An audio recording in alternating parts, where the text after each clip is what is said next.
आज पहिल्यांदा मिस्टरांनी वेगळं काहीतरी बनवायला लावलं, कारण त्यांना काही खाण्यात इंटरेस्ट नाही.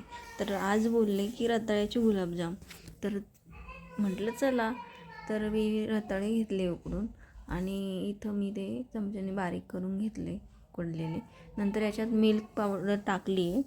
जसं जसं पीठ घट्ट होईल तसं तसं त्या प्रमाणात मी मिल्क पावडर घेतली.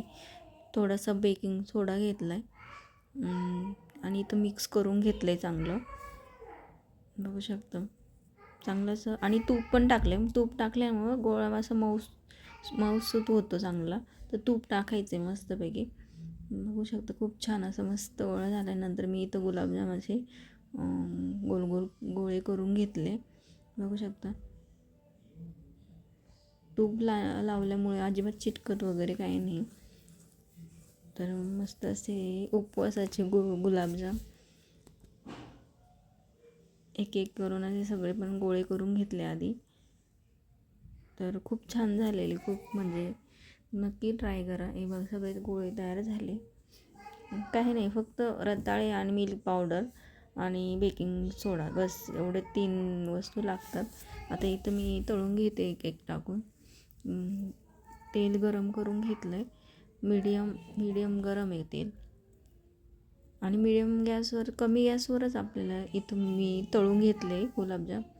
आणि दुसऱ्या साईडने साखरेचा पाक पण ठेवला. बघू शकता मस्त असे. आणि अजिबात चिटकत वगैरे काय नाही, मस्त खूप छान झालेली. खूप सोपे आहे. इथं मी साखरेचा पाक करून टाकले, साखर आणि थोडीशी वेलची. तर बघू शकता अजिबात चिपकलेले काही नाही, मस्त असं वेगळं होत आहे.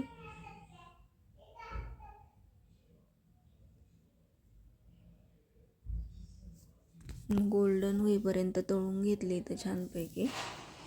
ते पण कमी गॅसवर, म्हणजे आतमध्ये पण तळले जातं छान. मस्त असं गोल्डन छान कलर आला आणि अजिबात चिटकत नाही आणि फुटत पण नाही. किती पण त्यांना तुम्ही तेलामध्ये हलवा, काही प्रॉब्लेम नाही. मस्तपैकी तळलेले आहे इथं. बघू शकता गोल्डन छान कलर आला आहे.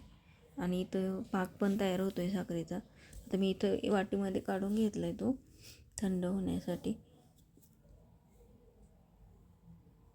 आणि इथं गुलाबजाम पण तळून झाले निम्मे, ते पण काढून घेतले आणि आता परत दुसरे टाकणार आहे तळण्यासाठी.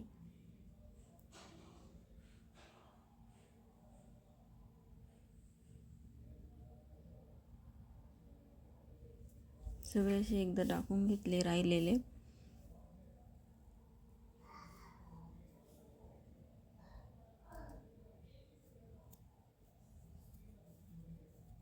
आणि पुन्हा एकदा असं गोल्डन होईपर्यंत मस्त तळून घ्यायचे.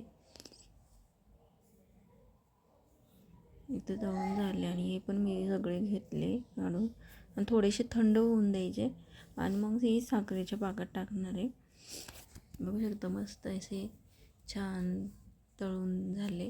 नंतर इथं मी टाकून घेतले साखरेच्या पाकीमध्ये आणि मग एक एक काढून घेतले थोडेसे मुरल्यावर. आणि मुरायला पण काही टाईम लागत नाही, 10-15 मिनटं ठेवले तरी बघू शकतो खूप छान असे झालेले रताळ्याचे गुलाबजाम. तर नक्की ट्राय करा, खूपच छान.